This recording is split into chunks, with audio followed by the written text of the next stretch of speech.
Hello. Hello to everyone coming in. Okay, so just right off the bat here, you're not going to see yourself. You're just going to see me, and you're going to see Rosemerry on the other side, probably, hopefully. You're not going to see yourself. You're not going to hear yourself, and you're not going to be talking. So just so you know, if you don't see yourself or your screen name, that's a good thing. So hello, everyone. Thanks for popping on. LOL. I know, right? It's kind of funny. It's kind of funny. Yes, thank you everyone for popping on. Looks like we've got a lot more people joining. So just bear with us here. If you do not see yourself, it is a good thing. Hi, welcome. My name is Caitlin. We're from SHYFT. SHYFT at Mile High in Denver, Colorado. We are a event rental space, as well as a mindfulness studio. So we do donation-based classes all week long. So if you're in the Denver area, come on in and check us out. And if you're not in the Denver area, thanks for coming on and popping on and joining us here. This is Rosemerry. She's going to lead you into some leaning into uncertainty for her poetry thought shop tonight. And then I also know that Miss Rosemerry is going to be having some surprises coming up soon. So we have on November 16th, she's doing another thought shop. So this will be the last one for the next few months. So thanks for joining. But then we'll do a in-person surprise visit from Rosemerry. It's going to be a poetry reading. So you said a performance. Fun. Performance and a workshop, both on the same day. A workshop, ooh. And that's going to be on December 3rd. So look forward to the goodies for that. And then also this recording or this workshop will be recorded, and then you will see it in about a week or so coming in your email inbox. So yes, without further ado, I'll hand it over to Rosemerry. Thank you. Hey, thank you, Caitlin. Thanks to SHYFT. I'm so grateful to every one of you for showing up. Thank you for coming to an event about uncertainty. Which is one of my favorite things to think about, write about, converse about, and read poems about, write poems about. It wasn't always that way, friends. So I thought I'd start with just a little bit of uncertainty. I have a quote from Maria Popova, who is the editor, originator, writer for The Marginalian. It used to be called Brain Pickings. And after 10 years of creating and curating these blogs about everything, she came up with a list of the top 10 things she had learned. And number one on that list was this little refrain that I'm about to sing to you. But I don't know what the tune is. I thought I'd just let it be uncertain and make it up as we go, just in the spirit of uncertainty. Here we go. I don't know. I don't know. I don't know. I don't know. I don't know. I don't know. I don't know. I don't know, I don't know. I don't know, she said. After 10 years of reading incredible texts across time, the most profound teaching she'd learned was, I don't know. And I loved that, of course, when I read it, thinking about how that was such an honest response to so much of what we're offered. I don't know. There was a long time when I thought, many years, when I thought that writing poems was a way to know things. That in fact, that was one of the best things we could do. When writing poems, it could help us figure things out. We could take the messy world and contain it on a page. I think I really believed it, friends. And it was about 10 years ago when I really stopped believing that, when I had a pretty major shift in life, and to be honest, a lot of things fell apart. And at that point, I became increasingly interested in, I don't know. I became increasingly interested in poetry, reading it and writing it as a way of unknowing, unlearning, doing these structures and leaning into that. And that's what we're going to play with tonight in two ways.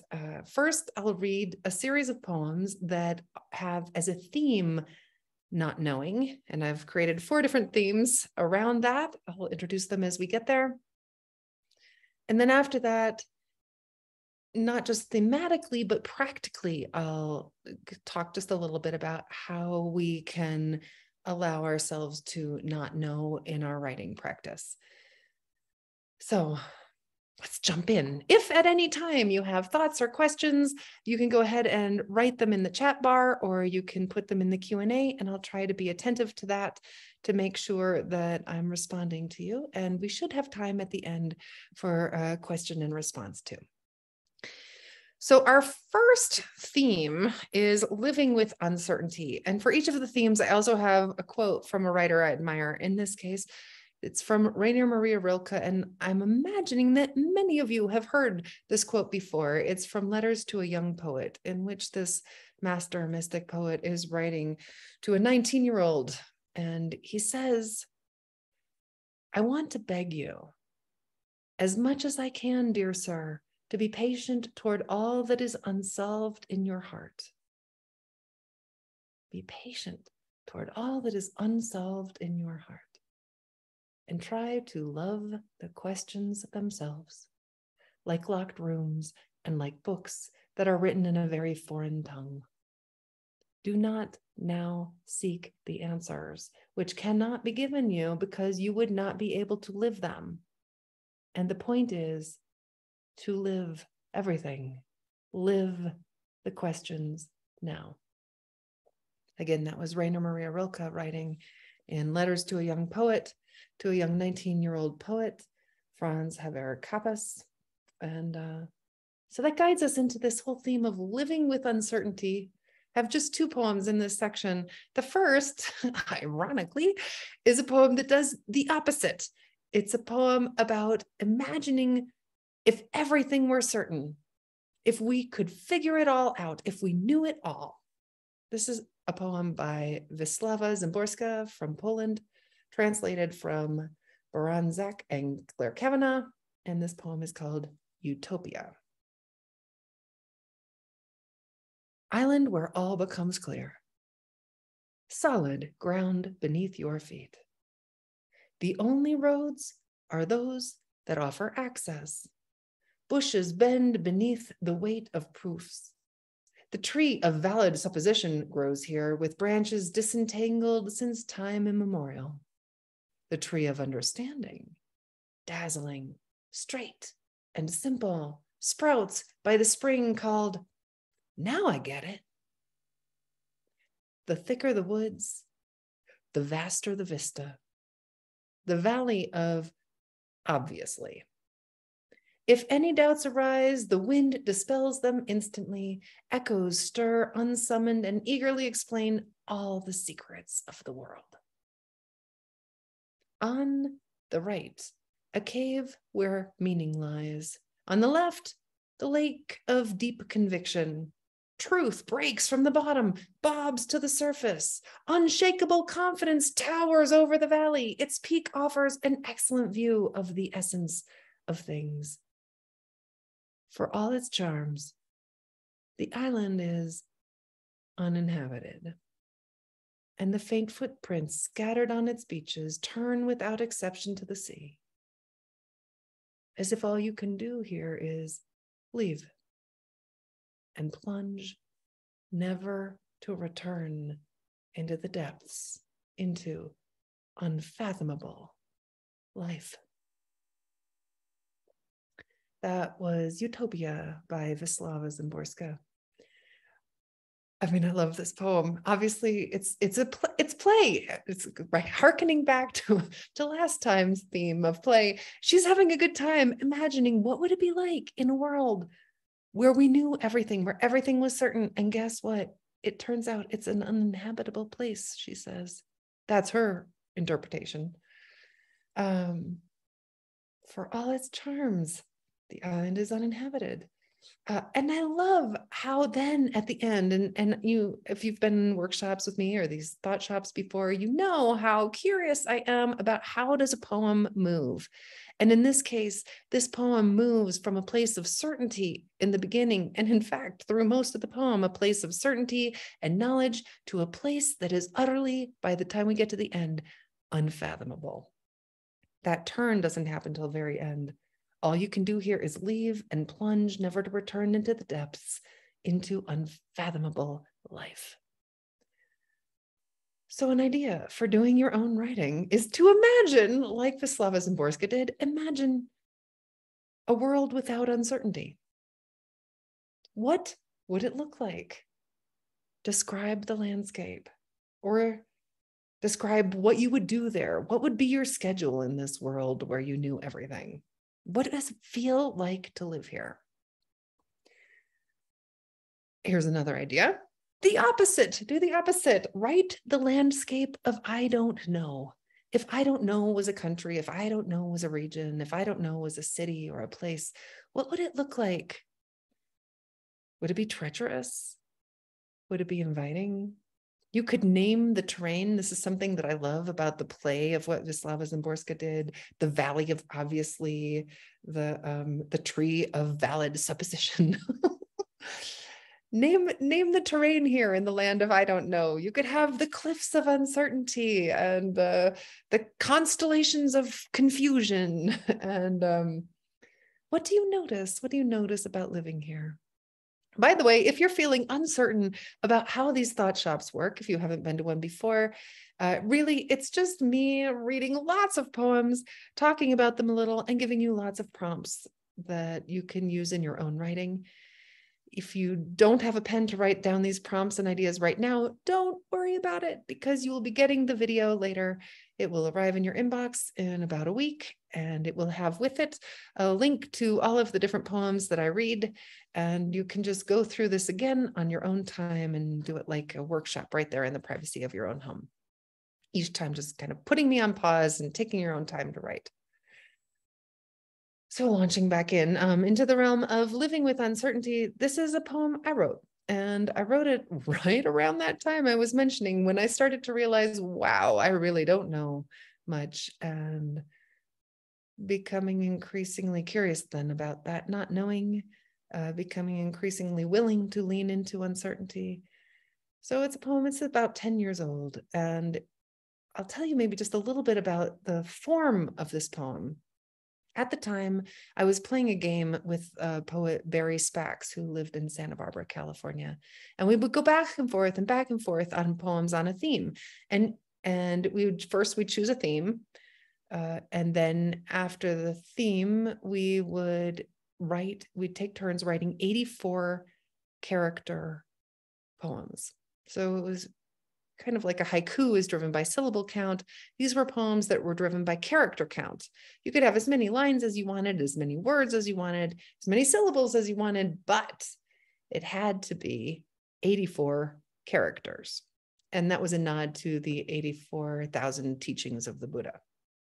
So we go back and forth with each other, sending 84 character poems about a theme.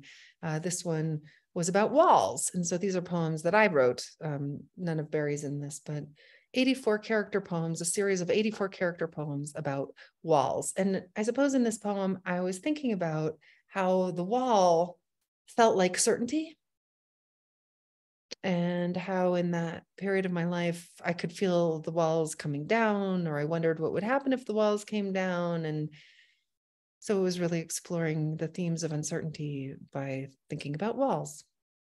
This is Off the Wall. Why do I try to bolster the bricks? I know they come down sometime. Gravity. Don't take it personally. It's hard to watch the walls fall, fall, fall, fall, fall, fall. We thought we knew. Translation. I love you, only now, more sky. This pattern of turning away from the world begins as our story and then calcifies. Oh, it's demolition time, baby. Oh. After re-examining the walls, there will be no demolition.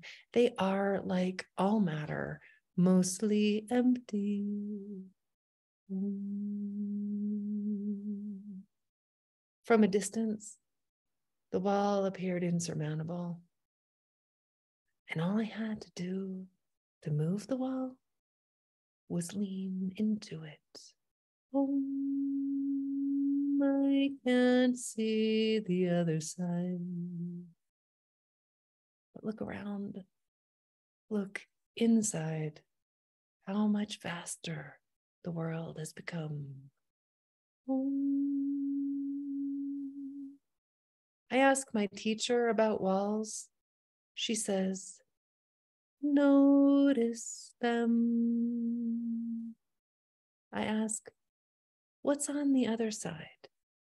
She says, you are, you are, you are, you are, home.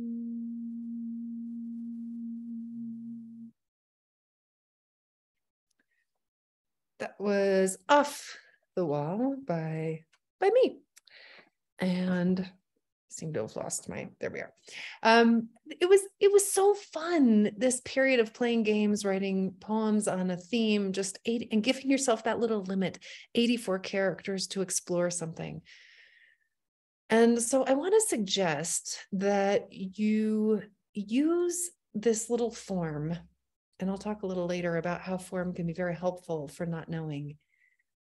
Invite yourself to think of any image that to you represents either certainty or uncertainty. Like for me, the walls represented certainty. Tearing them down represented uncertainty. But think of anything. I have a few ideas for you. It could be walls, maps, roads, a compass, wind, a door, a locked room, books, a test, a teacher or an encyclopedia, all of these things that you could maybe choose as a subject and then write 84 character poems about them. And write many, many, many, many poems, 84 characters on the same theme, just trying to always look at it from a different side. I'm just noticing in the chat bar, will you be sending the quotes and the poems? Yes, I certainly will. You talked about how you used to feel about writing poems as if it would help you figure things out. What are your thoughts on this now about why you write poems? Thank you, Mike, for that question. Now, like I think I was trying to say earlier, I now feel like I let the poem know more than I do. This is a big, essential difference in everything about writing poems, right? I think that when we think we know something and we just write a poem to record what we already know, that's boring. Number one, that's boring. We get almost nothing out of that. When we allow the poem to know more than we do, when we come into the poem with, I don't know, there is always room for epiphany. Even if we don't arrive at an answer, even if, as Rilke says, we only arrive with more questions, the thrill of that is ongoing. It's always thrilling. It's always thrilling to explore into what we don't know. It's pretty boring to explore the thing that you already knew and you just write that down. That's just recording. That's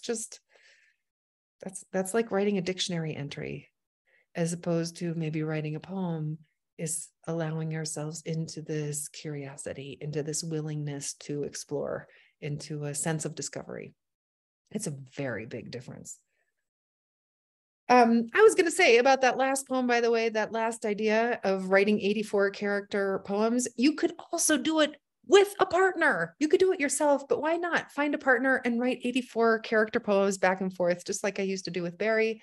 It was a really fun game, and just pushing each other back and forth, and keep a running document of them. All right, we're going to switch themes now and go into how inviting the unknown helps us to live more richly. And this is beginning with a quote from Anais Nin from her diary. And she writes, "It is possible I never learned the names of birds in order to discover the bird of peace, the bird of paradise, the bird of the soul, the bird of desire. It is possible I avoided learning the names of composers and their music the better to close my eyes and listen to the mystery of all music as an ocean. It may be I have not learned dates in history in order to reach the essence of timelessness. It may be I never learned geography the better to map my own route and discover my own land. The unknown was my compass. The unknown was my encyclopedia. The unnamed was my science and progress." Again, that was Anais Nin from her diary. And so a couple of poems about how inviting the unknown helps us to live more richly. And the first is from Mevlana Jalaluddin Rumi, and this is a version by Coleman Barks. This is Zero Circle. Be helpless, dumbfounded, unable to say yes or no. Then a stretcher will come from grace to gather us up. We are too dull-eyed to see that beauty. If we say we can, we're lying. If we say no, we don't see it, then that no will behead us and shut tight our window onto the spirit. So let us rather not be sure of anything besides ourselves, and only that. So miraculous beings come running to help. Crazed, lying in a zero circle, mute, we shall be saying finally with tremendous eloquence, lead us. When we have totally surrendered to that beauty, we shall be a mighty kindness. That was Zero Circle by Rumi, version by Coleman Barks. I mean, wow, what a heck of a starting point, right? Be helpless, dumbfounded, unable to say yes or no. That's what a place to start. Who's ever said that to you in your life before? Be helpless and dumbfounded. Karen says, that about sums it up. Yeah, exactly. But the line that follows that, be helpless, dumbfounded, unable to say yes or no, then a stretcher will come from grace to gather us up. There's the rescue. Where does the rescue come from? Grace. What is required of us then? Trust. Trust. Be dumbfounded. Be helpless. And if you can achieve that dumbfounded helplessness, this is when grace will show up. This poem asks a lot of us, and honestly, so hard, I suppose, until it isn't, until maybe you too have had an experience, or more than one, where you have no choice but to be dumbfounded and helpless. And this poem really does speak to that then. When we find ourselves in that dumbfounded, helpless state, that is when grace can arrive. And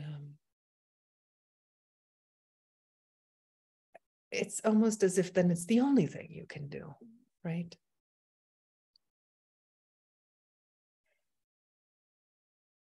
So I have as an idea then for responding to this poem in our own writing, to take those first lines from Rumi, be helpless, dumbfounded, unable to say yes or no, and converse with him about that. Just have a little conversation. Agree with him. Yeah, Rumi, I know what you mean. Or disagree with him. Are you kidding? Be dumb and helpless? Really? So just have a little conversation with a mystic, and he may or may not talk back to you. It may be just a one-sided conversation once you get his 2 lines in, writing back to him. But what comes up for you when that's the instruction? That's idea one. Idea two is to remember a time when you were dumbfounded and helpless. And right into that moment, what grace did you find there or not? Did grace arrive with a stretcher or did it not? If you could meet that moment now, what else does it have to teach you about uncertainty, about leaning into uncertainty or not? Let's see. Laura Denton says, does the 84 character count include the spaces, punctuation, or just letters? It's all of it. It includes all of it. But you know what? Make up your own rules. Those are the rules that Barry and I played by, but you can make up your own rules too. But be consistent, whatever you do. Okay, one more poem on this theme. We are on the theme of how inviting the unknown helps us to live more richly. And this is a poem by Hermann Hesse, translated by Robert Bly. This is Sometimes. Sometimes when a bird cries out, or the wind sweeps through a tree, or a dog howls in a far-off farm, I hold still and listen a long time. My soul turns and goes back to the place where 1,000 forgotten years ago, the bird and the blowing wind were like me and were my brothers. My soul turns into a tree and an animal and a cloud bank, then changed and odd, it comes home and asks me questions. What should I reply? That was Sometimes by Hermann Hesse, translated by Robert Bly. I love this poem for many reasons. One is that it's an intimate conversation with the soul, in which the soul goes out and comes back changed and odd and asks questions. And I love that he doesn't tell us what the questions are. And I love that he ends the poem with a question. What should I reply? So he lets us steep in uncertainty at the end of this poem. I love too that he did what my college fiction professor used to say, get the weather right. He gets the weather right. He tells us when the soul does this, what sets up the opportunity for the soul to be able to go out on this journey. And I like that it's sound oriented. A bird cries out, a wind sweeps through a tree, a dog howls, and all of a sudden, kind of like a bell that summons the soul home, the soul goes off and remembers when it was wind, when it was tree, and then comes back. So I thought 2 fun prompts for this one might be, one, to come up with a list of questions that the soul might ask. Just a list poem. What questions would your soul ask you? And make a whole list of questions. Don't answer them. Or answer them if you want. You do what feels right. Do whatever your poem asks you to do. And the idea too was to come up then with a list of questions that you would like to ask the soul. That would be the title, perhaps Questions to Ask the Soul. Just write a whole list of questions, things you'd like to ask your soul. All right, going on into section 3. This is how we find ourselves by getting lost, also known as how the unknown is a gateway for transcendence. And this begins with a quote from Rebecca Solnit, and this is from her book, A Field Guide to Getting Lost. She says, leave the door open for the unknown, the door into the dark. That's where the most important things come from, where you yourself came from, and where you will go. Yeah, I recommend that whole book, but I love those lines in particular. So on that theme of how the unknown is a gateway for transcendence, we'll start with this poem by Antonio Machado. This is a translation by Willis Barnstone, and this poem is called Walker. Walker, your footsteps are the road, and nothing more. Walker, there is no road. The road is made by walking. Walking, you make the road, and turning to look behind, you see the path you never again will step upon. Walker, there is no road, only foam trails on the sea. That's Walker by Antonio Machado. Several things I love about this poem. Number one is how he addresses Walker as if that's your identity now, is the one who walks, the one who moves through the world. And the one who moves through the world, in this case, in a constant state of uncertainty, that there is no road at all until you walk it. That in walking, as he says, you make the road. At that second stanza, Walker, there is no road, the road is made by walking, reminds me so much of the Theodore Roethke quote, I learn by going where I have to go.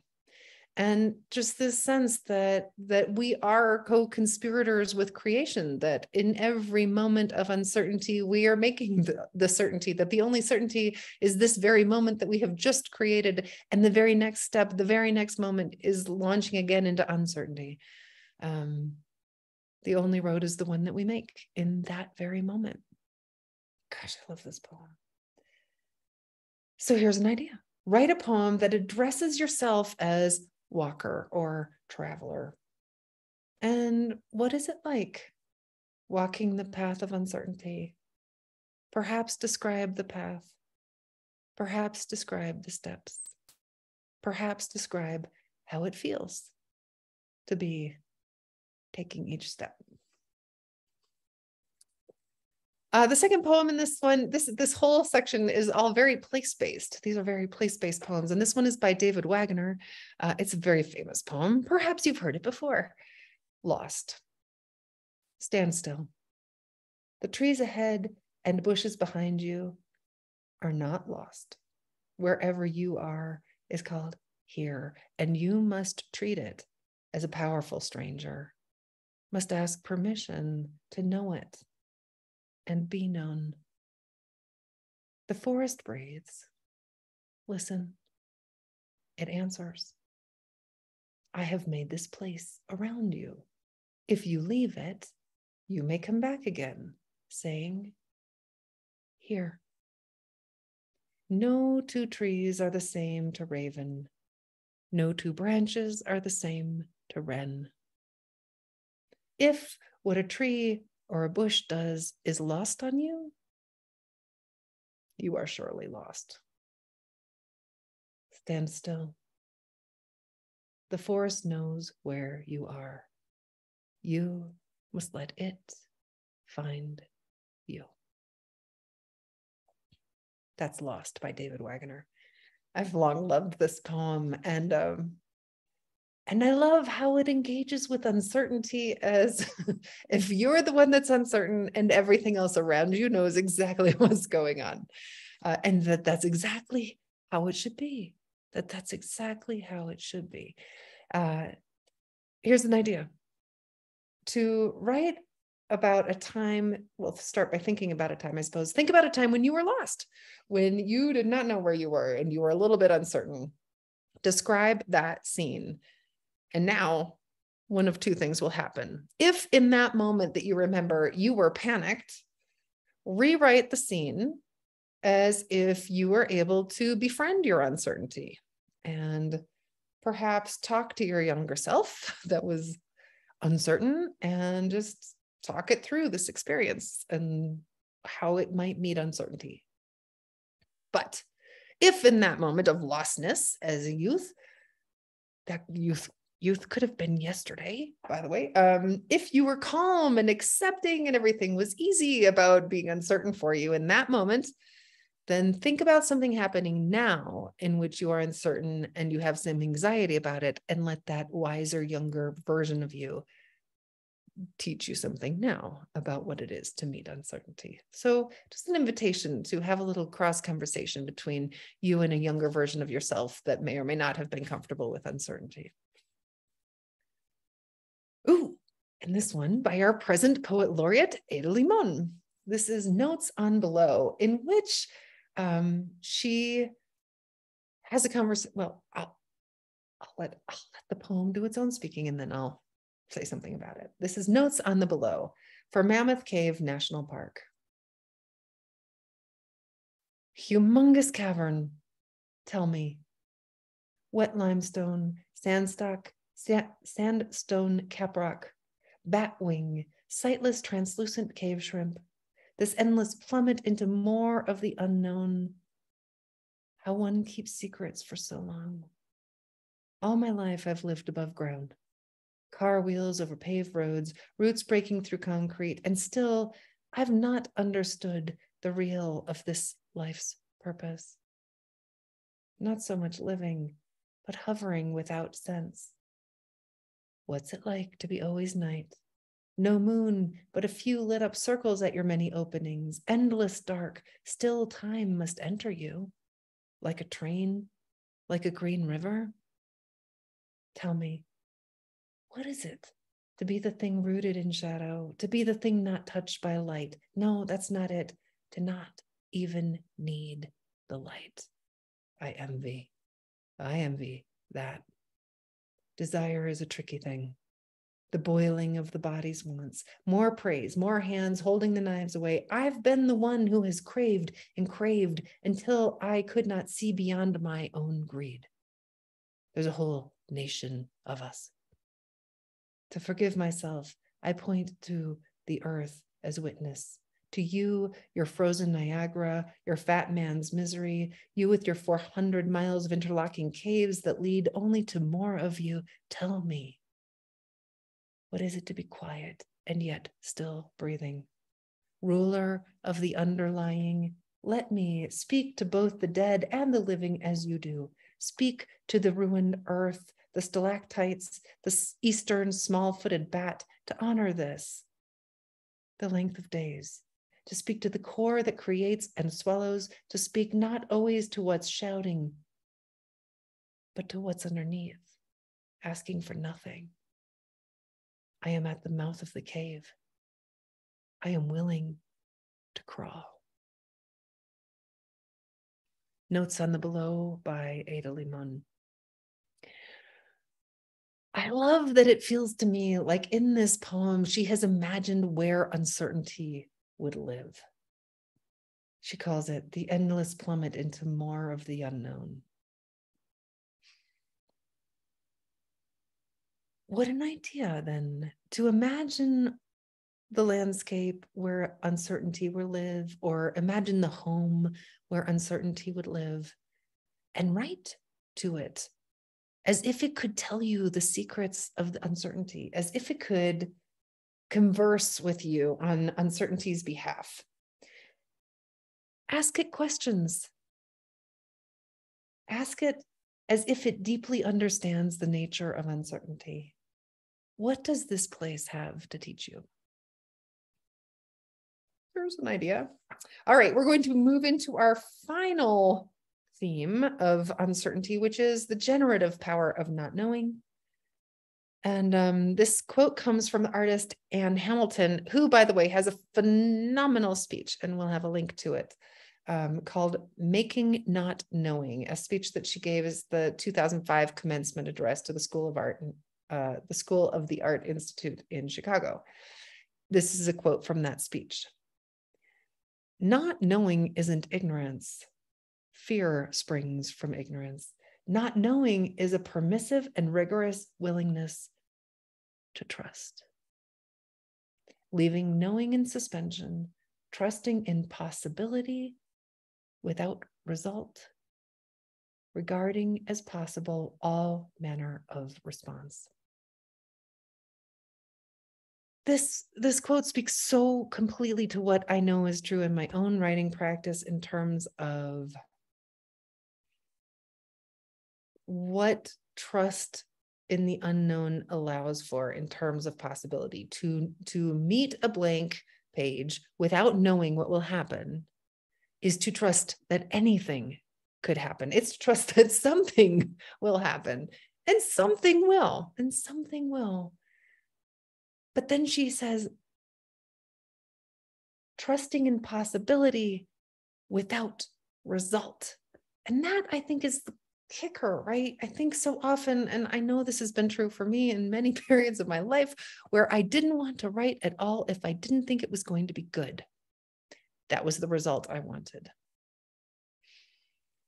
What's possible, what's really possible in this practice of writing poems is to trust in the practice itself, that whatever happens is exactly what's supposed to happen, including being stuck, including nothing happens, including something happens that's not any good. But if we're true to the practice, and this is what I say to myself all the time, I promise myself it doesn't have to be good. I don't need it to be an outcome. It just has to be true. What has to be true? The process itself, what shows up, how I show up, with authenticity, with curiosity, with a willingness.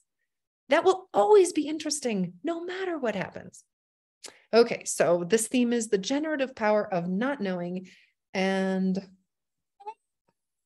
I'm only going to do 2 poems, I think. The Edge of Doubt by Alfred Hufstigler. There is always that edge of doubt. Trust it. That's where the new things come from. If you can't live with it, get out, because when it's gone, you're on automatic, repeating something you've learned. Let your prayer be. Save me from that tempting certainty that leads me back from the edge, that dark edge where the first light breaks. That's The Edge of Doubt by Alfred Hufstigler. I love that he takes the edge of doubt and makes it a real edge. And that's the invitation I want to give you to write about the edge of doubt as if it is a literal edge. Perhaps think about some edge that you've been on before in your life, whether it's the edge of a building or the edge of a cliff. What did you notice on that edge? Imagine being in your body, embody that on that edge, and bring it then, that literal experience, bring it to the feeling of not knowing, of being uncertain. And then here's, I suppose, the real invitation. How do you want to meet that edge? What will you do? How will you meet that edge of uncertainty? All right, here's the last poem I'll share, and then I'll have just a couple of thoughts about ways to meet uncertainty in a poem. This last poem is by Denise Levertov, called A Gift. Just when you seem to yourself nothing but a flimsy web of questions, you are given the questions of others to hold in the emptiness of your hands. Songbird eggs that can still hatch if you keep them warm, butterflies opening and closing themselves in your cupped palms, trusting you to not injure their scintillant fur, their dust. You are given the questions of others as if they were answers to all you ask.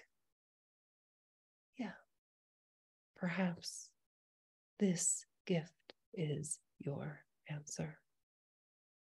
That was The Gift by Denise Levertov. I absolutely love the way she describes the questions. She says, there are songbird eggs that can still hatch if you keep them warm. She says, there are butterflies opening and closing themselves in your cupped palms, trusting you not to injure their scintillant fur, their dust. Imagine if you could treat questions as if they were an animal. What animal, this is the prompt, what animal would these questions be? And I'm going to say that truly you could probably pick any animal and find out something very interesting. Imagine the questions of yourself or the questions of others are an animal, or like Denise Levertov did, more than one. How are you going to meet this animal? Be honest. Do you want to meet it? Do you want to hold it? Okay, friends. Well, there are the poems for tonight. In addition, I'm just going to offer you these couple of ideas about practicality, about those were all themes, right? Ideas around it, but these are specific ways that you might increase the uncertainty in your writing practice. Number one, there are 4 ideas here. Write a question. These are all ways to trick yourself into not knowing. Write a question, don't answer it. That's not hard. Just write the questions. Thank you, Rilke. Live into the questions. Number 2, use metaphor instead of literal details. What's very sweet about poetry in general is that it does love the language of metaphor. And when we work in metaphors, it refuses to directly answer anything. It always treats it all slant, as Emily Dickinson would say. So instead of writing about loss, let's say, or uncertainty, you choose to write about the ocean. Really, you're going to be writing about loss or uncertainty, but you allow that little slantness to lead you in new directions. Another way to trick yourself into not knowing, whatever you write as a truth, write it, and then write it as exact opposite and see if it isn't also equally as true. That's a really good way to allow uncertainty to come in. And the last thing is to write in form. And that's a little bit of what I was saying about those 84s, just to have a form in place. And it really doesn't matter. It could be 4-word lines, like May Swenson has a poem that's just 4 words in a line. It could be a very simple form, but it could be a very structured form, like a sonnet or a sestina or a villanelle, but haiku. But give yourself a form, and a form will push you away from what you think you know into something else, because you find yourself having this little tug around what you're doing. I think forms are very helpful for writing ourselves into uncertainty because they force surprise. And now I'm going to give you 8 bonus words or phrases that will help guide your writing into uncertainty. Maybe, perhaps, sometimes, it could be, I wonder, I still don't know, is it possible, and if. Again, those are, and you'll get all these words. This will all come to you in a document, but maybe, perhaps, sometimes, it could be, I wonder, I still don't know, is it possible, and if. All right, sweet friends, that is a whole, there's so much more. We could have done so much more. All the poems I didn't choose. But I hope you've enjoyed this. And we have a few minutes if you want to stick around and we can have a small conversation. Conversation in this format looks like you writing a question in the chat bar or also in the Q&A section. And Joe Taylor, I see you have your hand up. Oh, you did. But I don't know what to do about that. So if you have a question, and Simone, it looks like you do too, I wonder if you are able to just type your question into the chat bar or into the Q&A. And also, if you have what my friend Augusta likes to call pearls, if there's anything that stood out about something you heard tonight, a line from a poem or an idea or a thought that you had or something that you hope you can carry forward, I invite you to write a pearl in the chat bar or in the Q&A also. I'll just say that my own writing practice, when I made that shift, and like I say, it was about 10 years ago, from writing what I knew to writing into uncertainty, it supercharged my practice and made all the difference. In fact, it's like going into a book already knowing the ending versus going into a book and having no idea what will happen, and how thrilling it is each time now I sit down to a blank page to allow the page to know more than me. It's so exciting. It's what makes me want to sit down with blank. So, oh, good. Here's some questions coming in now. Let's see. Oh, Simone says she raised her hand by mistake. Karen really loves zero circle. So do I. Thank you for that. Thank you, Deborah. Yes, you get a chance to listen again. Probably in about a week, you'll all have the link. Mike says, would you say a few words about mindfulness and Buddhism and writing poetry? Uncertainty seems similar to emptiness. Mike, I will talk to that as well as I feel like I'm able. I'm not so sure that I am able, but I will say this. Uncertainty seems similar to emptiness in that there is a generosity to emptiness, to nothingness, that I think is the same generosity in not knowing, in uncertainty. It seems maybe counterintuitive that it's so generative, except that my own observation of it is that it's wildly generative. Maybe that's a paradox.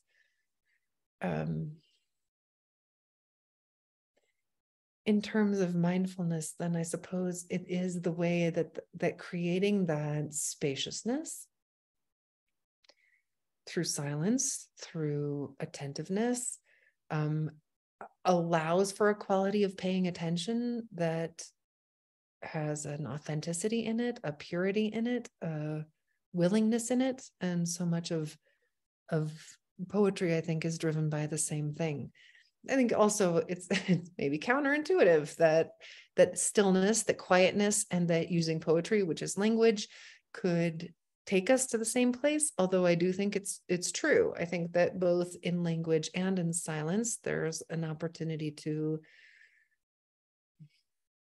meet the truth, in paradoxically opposite ways. But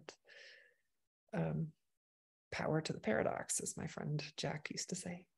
Susan says, I love these open windows of thought. Thank you, Susan. And Jenna says, I love the reminder that when I write what I know, it's boring. Totally true. Try it. You'll notice this time, next time you sit down to write. Kim says, deep gratitude. The first 4 lines went right into my heart. Thank you. A pearl for all the pearls offered. Thank you, Pauline. And Karen says, yes, that writing and dealing with uncertainty does feel a lot like something from Buddhism. I think there are a lot of parallel truths. Alma says, I love the idea to write a certain truth and then the opposite. That has been so powerful for me. Every time I can write something, I think, yes, this is the truth. I know this. I love how writing the opposite not only feels equally true, but it allows me then to just fully lean into paradox, right? How could they both be true at the same time? And the thrill of that, the aliveness of that. Can you repeat the not knowing quote, please? Oh my. No, I can't, just because I'm not sure what it was, but you will receive all of the quotes in an email in a week. John Mason says, one of the reasons I love your poems is their complete absence of pretense and willful obscurity. It's true. I don't want to be willfully obscure. Recognizing that one other barrier to clarity can be the denseness of the reader. In your poem, This Very Here, about being content in the place you've settled, what did you mean when you ended with having a song on my lips that I sometimes know how to sing and sometimes have to hush to hear how it goes? Thank you. I suppose that's exactly what this whole point has been of this presentation, is that willingness to both have a song that we could sing. You know, you can, like I started off tonight by singing, I don't know, I don't know, I don't know. I had no idea how the tune was going to go. I just knew the words were going to be, I don't know. But perhaps you've had it happen before too, where you're singing along with a song and you don't really know the words, but somehow in trying to sing along, you're able to sing along. I feel like so much of living in the world is like that. And I suppose it's like that I learned by knowing where I have to go, or Antonio Machado's Walker, the road appears. What did he say? I don't want to get it wrong. Where are you, Antonio? There is no road, the road is made by walking. You know, I think it's the same thing. There is no song, the song is made by singing. So we could rewrite that poem as singer. There is no song, the song is made by singing. And how do we know how to sing that song? With that pure attention, right? With that deep, sweet attentiveness that we were talking about in mindfulness. The same idea. Oh my goodness, 16 new messages. Thank you, says Mike, thank you. Uncertainty. I wish I could find certainty. Uncertainty is where I live these days. Oh, Suzanne, not by choice. Not by choice. And isn't that it? I'm so glad you wrote that. I think very few of us are brave enough to wish for uncertainty, at least in the beginning of our engagement with our path, with our knowledge around our path with uncertainty, how to choose uncertainty. Oh gosh, Rumi has a quote. This is one that Andrew Harvey says, desperation, let me always be willing to put the torch in your hand to burn down the house. How many of us are willing to do that, to give desperation the torch to burn down the house and to live in that realm of uncertainty? I mean, almost none of us, right? That's horribly courageous, terrifyingly courageous. How could I have asked for my son to die? I could never have, right? And the astonishing, awful uncertainty that flooded my world then, and the astonishing richness that has come from that. I would never wish for it. I could never even be grateful for it. The event, no. Could I be grateful for all that the uncertainty has taught me? Yes. This quote that I brought up maybe a couple times ago, not to make loss beautiful, but to make loss the place where beauty starts, where the heart understands for the first time the nature of its journey. Right. That's Gregory Orr's poem, Not to Make Loss Beautiful. I don't think we can ask for it. And yet we live in that world. And I think that the gift of poetry is to touch that world in such a way that we understand the gifts of it. Not ever to be grateful for your partner's cancer, right? Not ever to be grateful for my son's death, but to find and be open to the beauty that comes from it, to be available to the truth of uncertainty and the beauty in that truth, in touching that truth. I'm so glad, Suzanne, that you said that. Wow. Uncertainty has become my guide. Only don't know. Thank you, Rosemerry. Thank you, Louise. Yes, I know you've been through it too, friend. In walking, you make the road. Isn't that a gorgeous pearl? I'm scrolling for another question. CL says, I loved your poem for your son ringing the bell. It so resonates with honoring our loved ones who have departed. Thank you for this vulnerability to share this deepness. Thank you. Thank you, friends. Thank you all so much for coming tonight. I appreciate every one of your thoughts, all of your responses. I appreciate your presence. I appreciate your willingness to companion me in this path of uncertainty, as Machado says, as David Wagoner says, as Ada Limon says, as all the poems that we've listened to tonight explore what is it to be more alive in this uncertain time, in this uncertain life, in this uncertain moment, and to meet it together, and to allow poetry to be one of the tools that we have as we continue to meet it again and again and again and again. Thank you. Thank you, friends. We'll be sending you the link soon, along with links to all the poems and the quotes. Thank you to SHYFT. Thank you. Hope to see you in November.